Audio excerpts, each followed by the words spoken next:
Welcome back to Between Two Racks with the Kilo Crew. Today's episode, we're going to discuss our PRIMEIGHT system and why we chose the 8 lifts we did.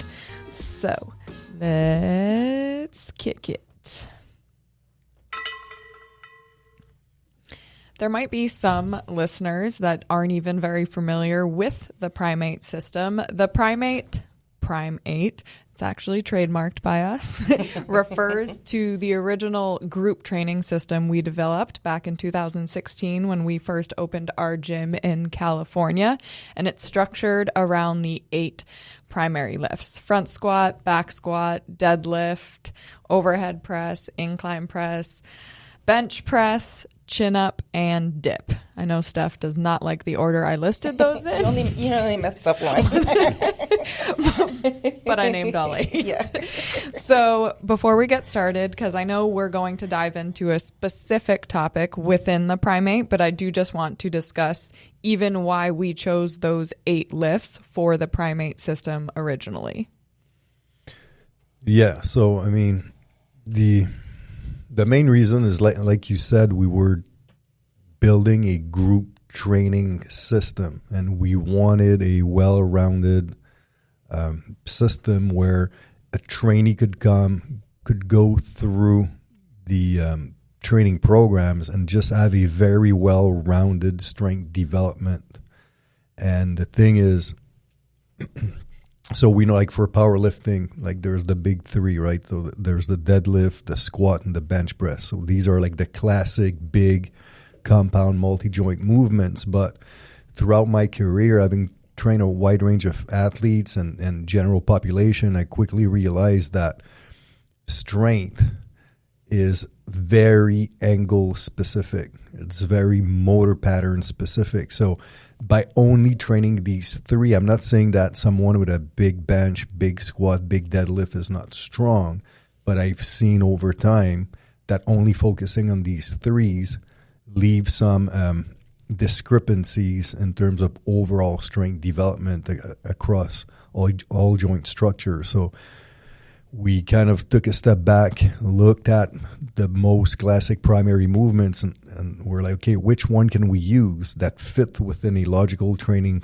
system and a training sequence where we could have that well-rounded strength development? And that's how we realized that, well, we absolutely need the overhead pattern, we need an incline pattern, we need a flat pattern, which is horizontal pressing, and then we need that decline-ish pattern, which is the dip.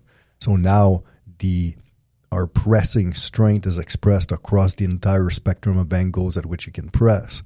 Then we add the lower body. So, of course, the squat is just this classic lift. The conventional deadlift is a great hinging movement. It requires a lot of strength. It works a lot of muscles. And then we have the front squat, which is anterior loading. It's a little bit more quad dominant. So with these 3, we could see that we had a well-rounded lower body development. Then finally, the chin up is for the upper body pulling. We wanted a big multi-joint movement that's challenging. And the thing is with the chin up is because you're using your own body weight, it requires a lot of relative strength. And we feel that building relative strength on the chin up is a good way to, it's a great measuring stick on overall strength development. Like, you're rarely going to see someone that's really strong that cannot perform a chin up. So not only is it multi-joint, not only is it a big heavy lift because you're lifting your own body, but the relative strength component to it was kind of cool for us. And then the chin up, obviously you can train it with various hand position and grip width. So it does become quite a very well-rounded movement. You can do like subscapularis pull-up. You can do leaning pull-up. You can do sternum chin-ups. There's so many things you can do with it. So for us, it allowed us to build that structure that's well-rounded, that fits the system. We could have this like very well-balanced training week, and then we built it with the 14-day microcycle. So the integrated block structure came up from us doing the PRIMEIGHT actually, and everything builds onto the other. So it's kind of cool that way. For us, I know sometimes I sound ignorant because I've only really come up through our system of training. But when you say the big three, it's squat, deadlift, bench press. Yep. So in terms of like powerlifting almost. Yeah, because like you have to remember most of strength training has three biases. It's either got a very powerlifting heavy bias, it's got an Olympic lifting bias, or it's got a bodybuilding bias. Powerlifting and Olympic lifting are very specific to the task and the outcome that they need to train for, so they are very specific with their training towards that. Bodybuilding, not as much. It's more of a muscle group, hypertrophy development. But it means a lot of the strength-based training systems have originated from a powerlifting bias or an Olympic lifting bias that which they're dedicating their primary lifts to the primary lifts involved in those sports. And it makes perfect sense in terms of that is where a lot of people are dedicating their time, and a lot of the stronger people in the world are training for these sports. So you can really focus in and figure out what works with them. But it's very limited in the way of why you're only prioritizing 2 or 3 exercises when there's a multitude of primary big compound movements that we could train and get stronger in. Yeah. Like a good analogy would be comparing powerlifting or Olympic lifting training and the primate to, let's say you're training a wide receiver in the NFL, and you're like, okay, well, the wide receiver needs to be fast. He needs to be running really, really fast. And then all you do training-wise is running in a straight line, because all the training information you have comes from track and field, and they run in a straight line. So you're like, well, I'm going to train my wide receiver just running in a straight line. Well, we know it won't work, because what does the wide receiver need? Change of direction, speed. So it's the same thing. If you want well-rounded strength, you cannot just train these 5 movements and expect to be well-rounded. Well, it goes back to how we're always focusing on balance, and balance for trainees and balance in strength development. So we want to train everything, because as we know, a lot of the times, I know you always tell the story of the football player who really only did bench press, never overhead pressed. So if you're only always working on that, you're not really developing overall well-rounded strength development. You're only increasing strength in those movements, which is why we chose 8. But then even if we were to, not that we would never not choose the 8, because that's what we did, and everything has a purpose in what Kilo does. But for us, I would think you'd more say like overhead press would be the upper body one that you wouldn't want to get rid of. Yeah, if I only had to choose one press, it would be the overhead press. Because it strengthens all angles below. Yeah, but yes, but also interestingly enough, though, like Olympic weightlifting until I think was it the 70s. Munich Olympic? I'm not sure of the exact Olympics, but I know it was the 70s. I think 72. Yeah, 72 was Munich, I think, or 68 in Mexico City. So 72. So they used to have the press as part of the Olympic lifting. So it's a very well recognized demonstration of strength, because what's really good about the standing overhead press is, well, you're standing, so you need to be really strong at bracing the core. You need to have that solid structure. So now you have that base, you're on the floor, you're standing, and then you're translating the force from the lower body to the upper body over your head. And then the scap is also free to move. You have to control your scap. So I think it's a good bang for your buck movement that, assuming you have no limitations prior to, it's one of these lifts that if you're doing consistently with good form over time, you will have very healthy shoulders, as opposed to someone who only bench presses. Yeah. So yeah, that to me would definitely be. So there's always the debate: which lower body movement would you choose as the one that you would do, deadlift or squat? I mean, the back, if I had to pick one, it would be the back squat, because in my opinion, it's the most versatile. Like in the online program design course, I associate the back squat to the queen on a chess board. The versatility of it is kind of really interesting to me. I mean, my favorite is the conventional deadlift. So Of course, my personal bias would be on deadlift, but realistically, I think you get more bang with the back squat on a mobility perspective. Yeah, it has to be like taking biases out of it. It just has to be the squat. But even if you look at like sports performance research, like the back squat is usually the standard in which they use for almost everything. Like it's the mother lift when it comes to strength ratios, and I mean the triple extension that it provides and stuff for athletic performance is good. Yeah. But even the mobility you need at the shoulder girdle as well. So to me, it's a good movement.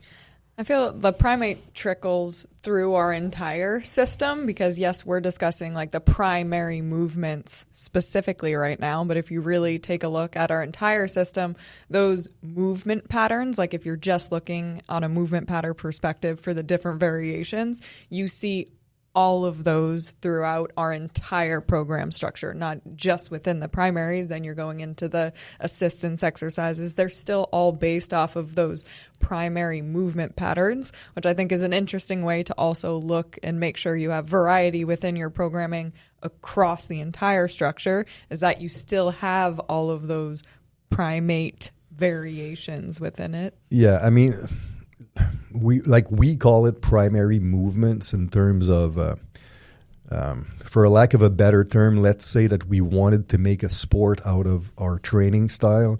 Like I wanted to have like legit known movements as the core of our programming, which is the primary movements that we use. But I'm not sure, maybe Porg knows, I'm not sure who coined the 7th primary movement patterns of the human being. Like I think I think it's the early 60s, but I forget where it comes from exactly. But you know, you have like the lunge, the squat, the twist, the hinge, The shout. Yeah. The what? The shout.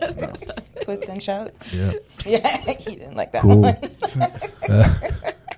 But so these are the known primary movement patterns, but that's not exactly what we're talking about. So I don't want people to confuse the two. But just know though that within our entire system, if we trickle down to the B and C series, then all of these actual primary motor patterns are actually trained with our system as well. Yeah, but as Kelsey was saying, like the primary patterns, like for our primary movement, do trickle down to the B series, because like it wouldn't be possible to have a 90-degree principle within like the upper body pressing if we didn't have set primary exercises that we're doing in the A series.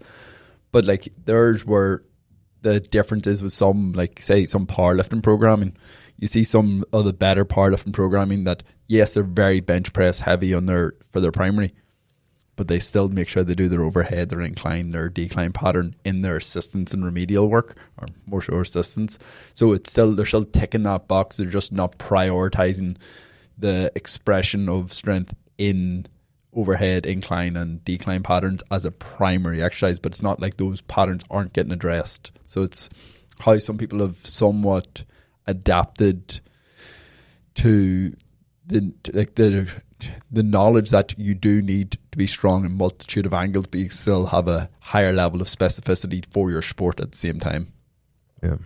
The only like negative, if you want, on the primate as opposed to more simplistic sports like powerlifting and Olympic weightlifting. And what I mean by simplistic, I'm just talking on a motor pattern perspective, is that because there's less motor patterns to train, there's also less detraining in these specific motor patterns. So on a mental, on a motivation perspective, it's a little bit easier with powerlifting in the sense that you see more of a linear progression in strength over your lift over the course of time. Whereas with primate, you do need to accept that sometimes as you're trying to drive one specific lift, another lift might drop a little bit. So it's not as linear. It's like one step back to go 2 steps forward type of thing. But at the end of the day, though, like we're trying over time to improve everything across all 8 lifts. It's just a slightly slower process. Yeah, and then the more advanced you get, the slower that process will continue to be, because there's obviously a level of specificity for these sports for a reason. Like, specificity does garner very specific results, but it does it at the expense of not full development of other movement patterns. So it's, what are you going to prioritize? Are you prioritizing a full range of strength expression, or are you prioritizing one specific lift? So it's where you want to put what basket you want to put your eggs into. And in the long run, in terms of like overuse injuries, like the Primate definitely avoids that pattern, like that from happening, because you have such a wide variety of exercises that we choose from as our primary lifts and stuff. Yeah, I mean, that was one of the goals too, right? Yeah. Because like at the end of the day, our goal is to find a style of training that allows anyone to train their entire lives. But in order to be able to train your entire life, you have to make sure that you're avoiding as much as you can any type of injury potential. So having a well-rounded expressions of movement within your training programs allows you to avoid pattern overload, allows you to have a more well-rounded strength development, forces you to work around stabilizing muscles and or remedial muscles around a bunch of joints that you wouldn't necessarily need to consider as much with a very targeted sport. So, to me, it was just like one really cool way to have a long-lasting training style that allowed you to be strong across all angles, and at the same time, it kind of goes along with our definition of what it means to be jacked, right? To be jacked, to me, it's not just having a big bench. It's, hey, I have a big bench, I have a big incline, I have a big overhead, I can chin. Yeah. And it's always easier to specify or to specialize in something if you have like a wide base, as opposed to being really good at bench. Like we said, you're not going to be good at the other things, but if you're well-rounded, then it's easy to just say like, all right, now I have a competition in 3 months. Now I can really focus on my powerlifting like technique and stuff. But you have a good base, it'll make it easier. I know the article this week on Inside the System is all about how we interpret numbers and why we let it guide our programming. But going back to the Primate, when at least you have that variation and you're training all these different movements, you have more data at your disposal to personalize programs, instead of like if you're only just doing the same lifts over and over and you're not taking a step back and really analyzing everything that the trainee is doing, you're missing out on maybe potential weaknesses, potential plateaus down the line. So the more variety and the more different training you have, the more information and data you can collect as the coach to individualize the programming. Yeah, but the key word you said in the entire sentence is that you collect. Yeah.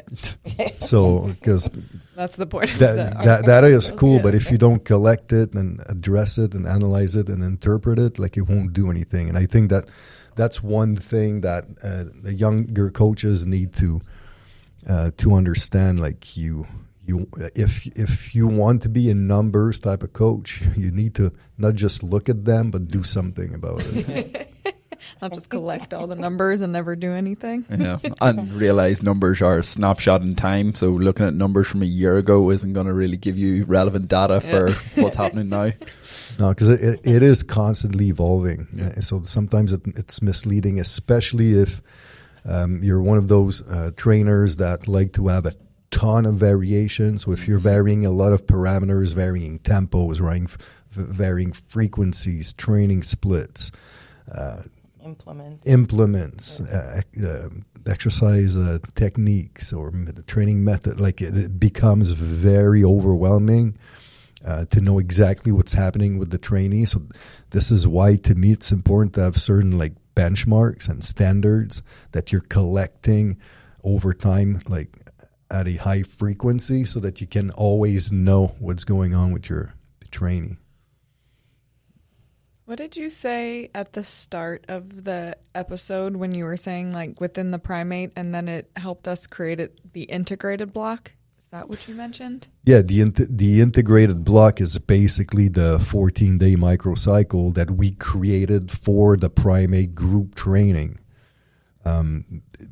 which is also like basically the style of training that I started doing because it fitted where I was personally at this time in my training. Yeah, you mean right now, personally, what you're doing with your training? Well, the last 10 years. Yeah.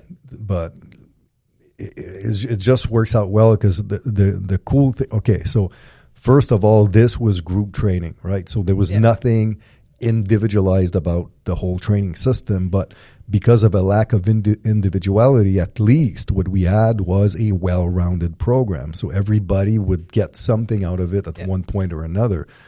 But for someone more advanced, so for me, I've been training for a while, the advantage that I had with doing the PRIMEIGHT personally, with that 14-day microcycle, the integrated block, is since I was pretty well balanced on a strength ratio perspective, it allowed me to train everything all the time and improve everything all the time. But at the same time, it created, I mean, we talk about this all the time in podcasts, but it created added variation that helped with my recovery. So it allowed me to train harder, but have longer recovery time on these specific motor units targeted for these specific motor patterns.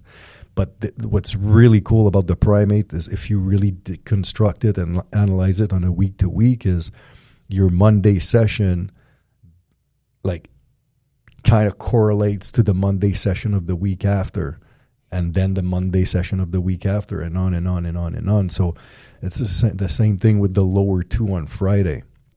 Week one, we have front squat as the primary, and then the B exercise is a specialty deadlift, but it's a specialty deadlift that then will build onto 7 days later, which is your A series conventional deadlift.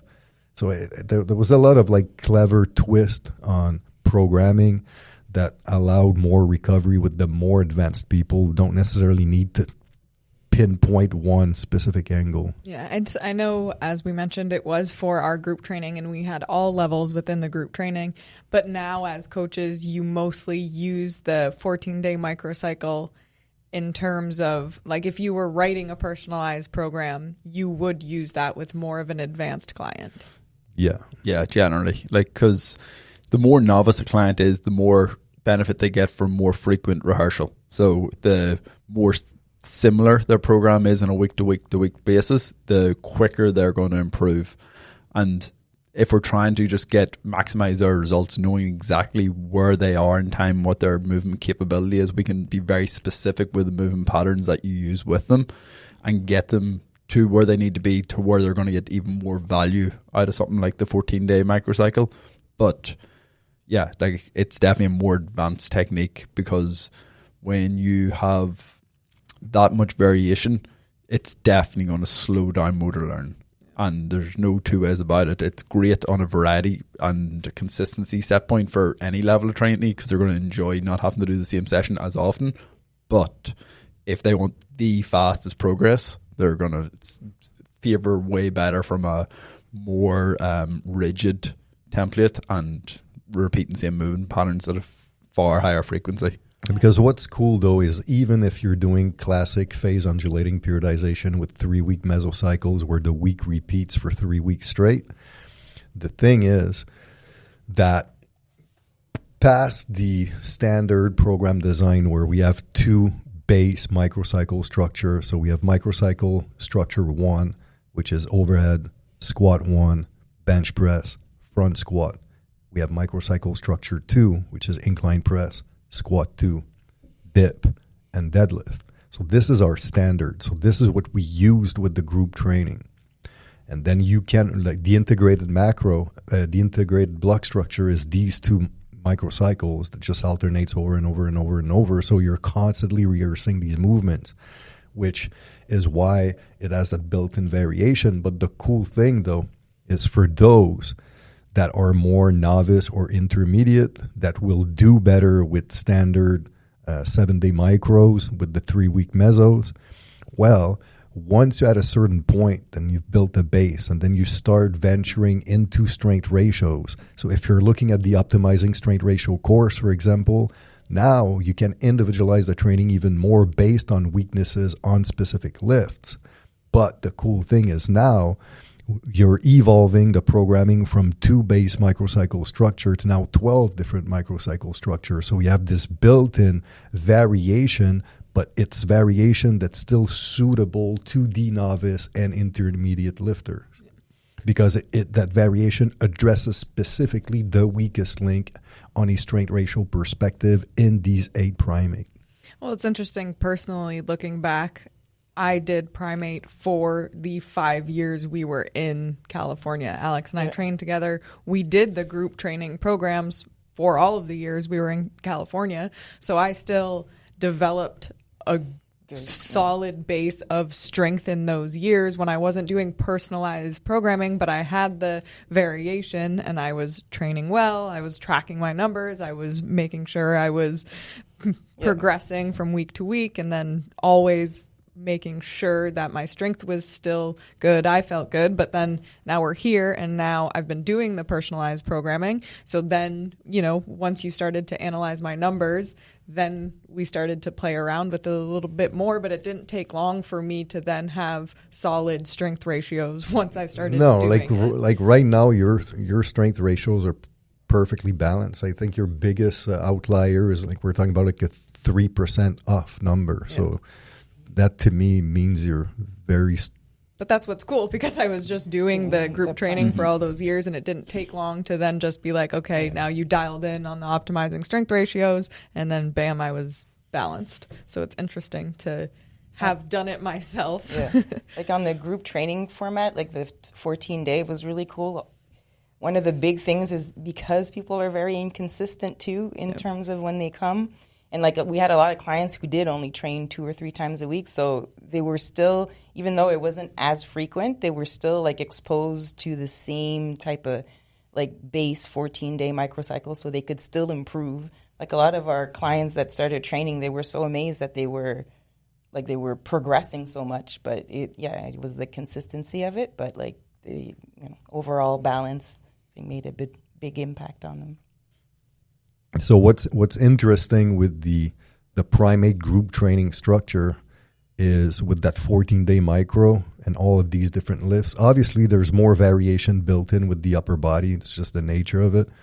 But what's really interesting is, although there's this variation because of the 2-week micro for that gent up, there's still at the same time some form of saturation component that can expedite the strength response, especially if you're a little bit earlier stages in your training and you need that rehearsal that Porrick was talking about. And what I mean by this is the use of the 90-degree principle within the micro and within the session. So if we take session structure 1, which I'll repeat again, but it's overhead squat 1, bench press, and front squat.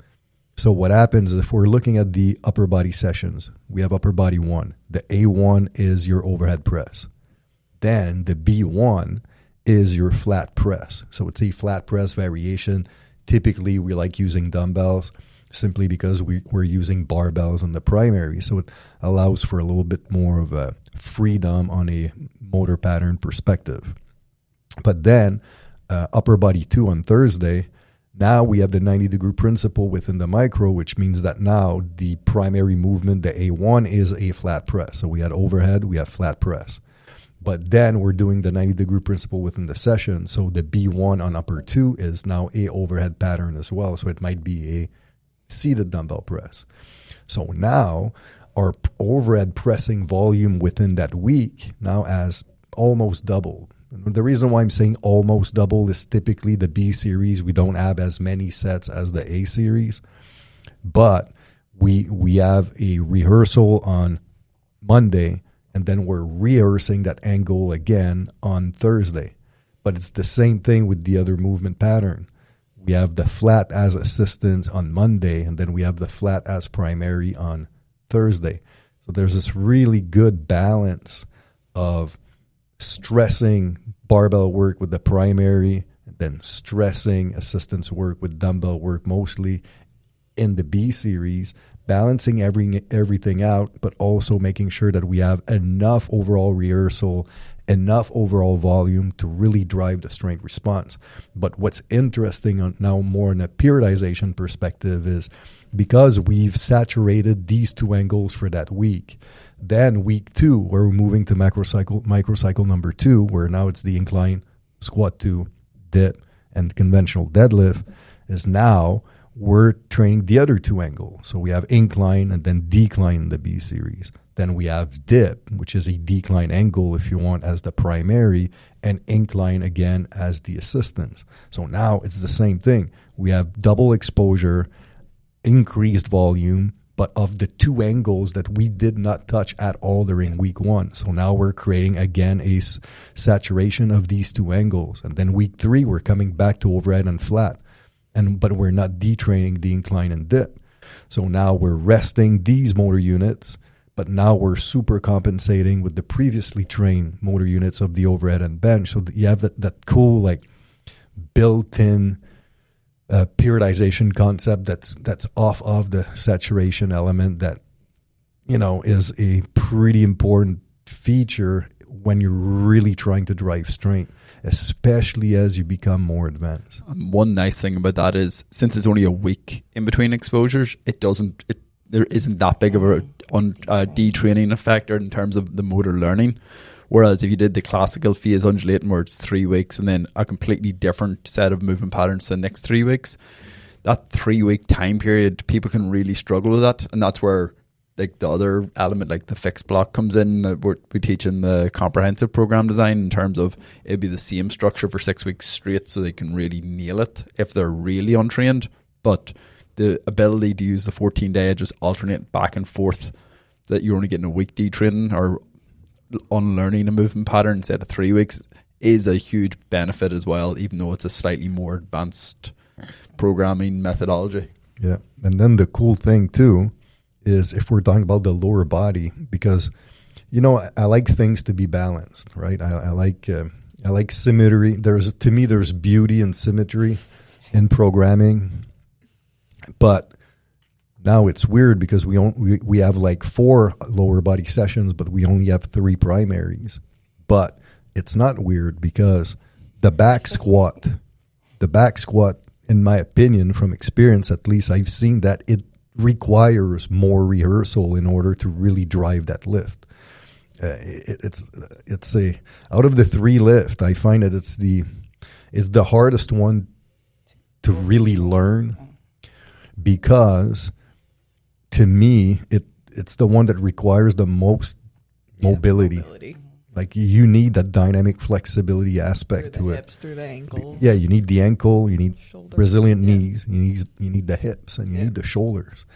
And if you steer away for too long of back squatting, and you haven't had enough rehearsal in your lifetime to really have registered that movement, you lose it very, very quickly. So us, with the PRIMEIGHT system, every Tuesday on lower 1, we're training the back squat as the primary. So we're reinforcing the mobility aspect of the back squat, and we're really driving that learning curve.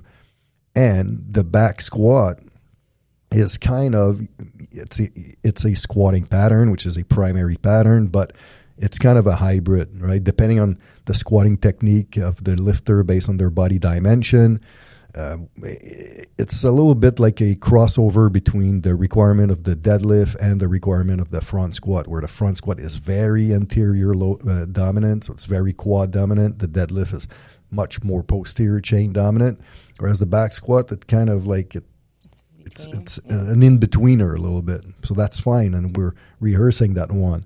But then on one hand, we have the front squat. But the front squat, it does not require the same level of frequency, because although it's very complex on a neural perspective, at least according to Schmidt-Bleicher's hierarchy of nervous system stimulation, it's mostly complex because of the front rack position. But the mechanics of it are actually easier for most trainees because it's anterior loaded and it's easier to stay more upright, but it also creates more stress on the knee joint. So the general population client being introduced to front squat will need a little bit more recovery time from the front squat because of the extra stress on the knees as opposed to the back squat. Okay, I'm not saying that back squat doesn't do anything on the knees, but it's just a little bit, it's expressed a little bit more in the front squat because there's even more forward translation of the knee, at least in relation to the foot. So there's just more shear force in the bottom. So it's not a bad thing to have a little bit more recovery before you're rehearsing that movement pattern again. And then the conventional deadlift, because so much muscles are involved in the pull, like the upper back, like everything, the grip, like there's so much involved in the deadlift that it's been shown that the recovery time of a heavy deadlift session is longer than all the other lift. So by having the deadlift on Friday during microcycle structure 2 and front squat a week after, well, at least our B series, that specialty deadlift. So now we're still training the hinge, but now we can decide to train the hinge in a shorter range of motion.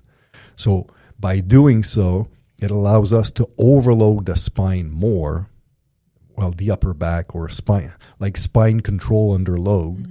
But it restricts the range of motion, so it allows us to manage fatigue a little bit better. So we can overload but manage fatigue so that a week later, when we're back to conventional deadlift, which is now 14 days later, the motor units involved in the conventional deadlift add time to completely recover. So you can actually have a much higher level deadlifting session 14 days later than if we were to repeat again 7 days later, especially if you train at RM load through our typical step loading.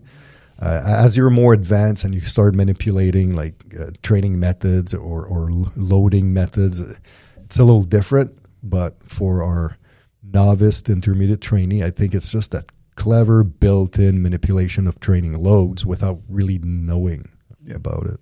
I know a lot of people that are listeners and have done education with us are probably realizing that they might not have specifically learned the 14-day microcycle within any of the courses. The 14-day microcycle is covered in the Training Split database. And then also it's basically just taking what you learn in the online program design course in terms of the programming structure and then applying the same rules apply to those specific programs when you're building a bench press session, when you're building a front squat session. The same rules still apply. It's just that we're laying out the 14 days differently than what's taught in the program design course. Yeah, and even the periodization course, you can use the same information and just spread it longer so each mesocycle could be 6 weeks instead of 3 weeks because it's still only 3 exposures of each training session. So it's not a big deal. Yeah, like the rules don't change. It's just the layout of the microcycle is different, but the rules per se don't change at all. I know, Alex, it's been a few weeks now since you started your new programming structure, since we're just discussing different layouts and everything. So if you wanted to touch base as a refresher, just go over what you've been doing now with your programming and how it's been going. So now it's been 6 weeks, and I changed my weight training. I dropped from 4 times a week to 2 times a week. And I do full body session. And then the other 2 days, I'm doing conditioning. And one of the main reasons why I was doing that, it was just to manage my fatigue. I wanted to start doing some sort of cardio, but I didn't want to necessarily add to the amount of training I was doing in a week. And, you know, muscularly, I can maintain muscle pretty well. And it was funny to see because I was doing my in-body the first 3 weeks, and I actually, like, gained muscle from doing this. You were mad about it? I wasn't mad, but it was just like, really? I think it's stabilized now. I think, like, now I'm kind of stabilized, but it allowed me to recover. But it took, like, 6 weeks. Like, for the first 6 weeks, I was, like, constantly sore. Like, the conditioning, I haven't done. Yeah, moved in different. Yeah, different planes, running around. Well, running for the type of running I do. But now it's good. Like, I feel like I've gotten a little bit leaner from it. Like, it's, you know, muscle is, like, stable. and I feel good. I really miss the conditioning. Maybe one day I'll get one of you guys to do it with me. We're busy. We got 4 strength training sessions to get to. Switch it to but yeah, no, I mean, plan to do another 6 weeks for sure. So anyone can answer this, and we'll start with you. So for you right now, with the 2 full body strength sessions and the 2 strongman conditioning style sessions you're doing, that's your strength training for the week. In what other instance would you use this with, say, another type of client? Because I know, like you mentioned, you maintain muscle. Your training age is super high. Yeah. As a reminder, everyone, Alex is 51. I don't think everyone knows that, but it's not So like hard to hear. you're not a beginner, and Yeah. that's the point. And I think you've been training for so long, so you can still get a response from this. It's not something you would just apply to anyone. I think in terms of like if you're really trying to get a well-rounded person, like you're getting even a new client, ideally, I mean, sure, it would be nice if they did 4 times a week, but if they only have those 4 hours, like it's still good to do some other modality of training for them, like if they don't have time to do cardio outside of those sessions. So it's a good way to, I mean, yes, I would do it with an advanced person, but I'd also do it with someone who may be just starting, like just so that they can do weight training, they can do some form of cardio so that they can still get exposed to like multiple like training types or systems. Yeah, like to me, that one more comes down to what their goals and yeah, their desire for. Because like realistically, so many people, just getting them to train is the best solution for them. So whatever is going to make them more consistent. If they like the idea of 2 strongman sessions and 2 weight training sessions, is that going to be ideal for building strength? No. But that is that the biggest deal if they're just now committing to a training regime? No, them building that consistency to then further hone into where their actual goals are later down the line is far more important to me as a coach than giving them the ideal situation and letting them crash and burn because it's not what they want and it's not what they need right now. Well, before I answer that question, I just want to add that what's interesting with Alex's split right now is that although she only has two strength training sessions per week, like she said, they are full body sessions, but she is still training the 4 angles every week. Yeah. So she has exposure and rehearsal of the 4 angles each and every week. So on full body 1, her B series is a overhead press variation, and then her D series is a flat press variation. And then on full body 2, her B series is a incline press, and then the D series is a decline press. And then the mesocycle after, we just flip it. So whatever was in the D becomes in the B, whatever was in the B becomes in the D. So we have balance of stressors and, well, you know, neural efficiency on both motor patterns, on all 4 motor patterns across the 6-week block period. So it's really cool. It's really well balanced in that sense. Yeah, I mean, I guess like I would use it really depends on the client's goals and the client's availability for training. So if the goal is just general health, well, if it's just general health, then nothing really matters. It's just a question of moving and doing something in a safe manner and making sure that they're enjoying the process and you're building that new lifestyle and it becomes part of their day-to-day and they're enjoying the process. That's one thing. But even if the client if the client could train 4 times a week, but the client has real expectations in terms of strength training or hypertrophy, like that really, really wants to change their body for real in the long run, then I don't care. I would focus on 4 strength training sessions a week in the early stages, because the early stages is when you can truly build the skill of lifting. So you need the rehearsal, You need the frequency. You need the exposure to get really good real quick, so that then your strength training can actually do something, and your strength training can leverage changes in not only strength but also in body composition. Because if you're a pure novice and you only have 2 strength training sessions per week, it's cool, it's fine, but your learning curve will never be as good. So you're not only are you delaying true results, you're potentially, maybe if things never changes, you're actually preventing true results to happen on at least strength training perspective. Because the novice will gain strength and will improve at 2 times a week strength training, but for the first 3 to 6 months. Yeah. Afterwards, something needs to change in terms of frequency. So if the client is not ready to change, that's fine, but it needs to be communicated with the trainee based on their expectations and goals of what they're looking to get out of their training. So even you mentioned, because she has 2 full body sessions, so you're still training all of the angles within those 2 full body strength training sessions.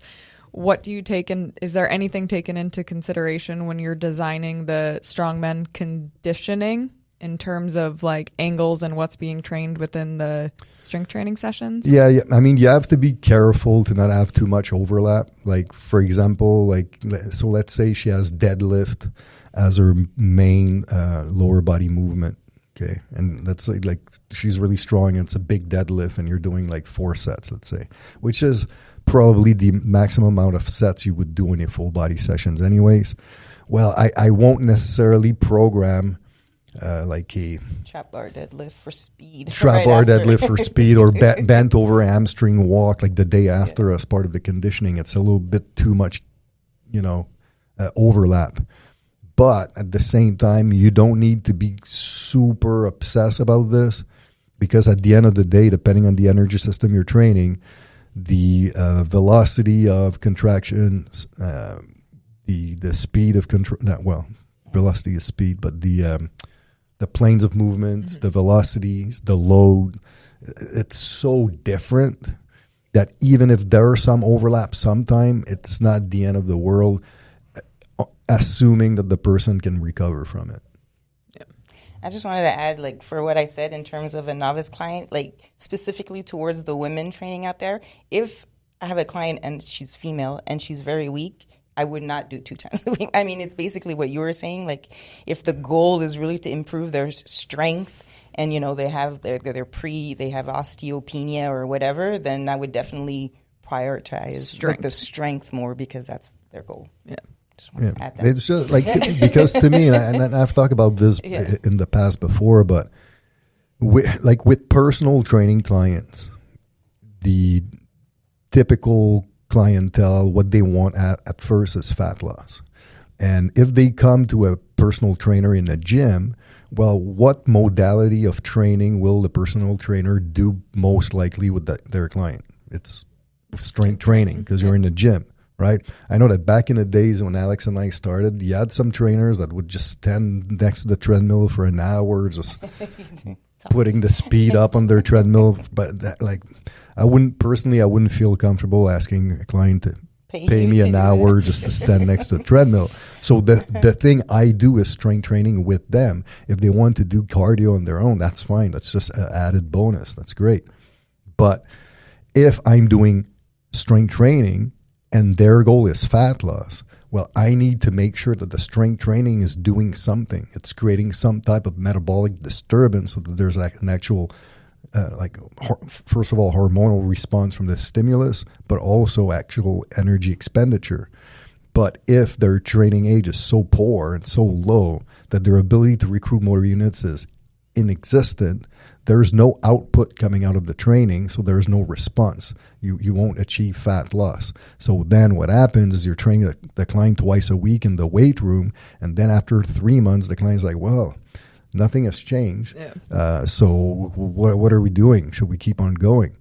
Well, that's the thing. So to me, in the early stages, I'd rather leverage strength training skill so that the trainee becomes more efficient at doing strength training exercises so that they're recruiting more motor units so that now I can actually do fat loss strength training and get something positive out of it that keeps the client motivated and keeps the client coming. So that's how I look at it as a personal trainer. For sure. To wrap up this episode, I know most of you probably saw online that we recently filmed the PAB online course, Progressive Anatomical Adaptation Blocks. That's what the B is, but it's just, we call it PAB. That course will be released for Black Friday in November. And for everyone, Porik's getting married this Saturday. So everyone can send him a message. We'll all be in Louisville, Kentucky for the wedding this Saturday. So This is Monday's episode. For more information, don't forget that this is our final round of live courses. Next weekend we'll be hosting the Sports Performance Seminar here at Kilo, which is the final live course for this year. And then we start up again in January 2026 for the Comprehensive Program Design and Periodization at the end of January. So trainkilo.com. Early bird pricing is available through the end of November. So be sure to register for our final live courses here at Kilo. We look forward to hosting you. Thanks for tuning in. Like, subscribe. See you next week. Porik will be married.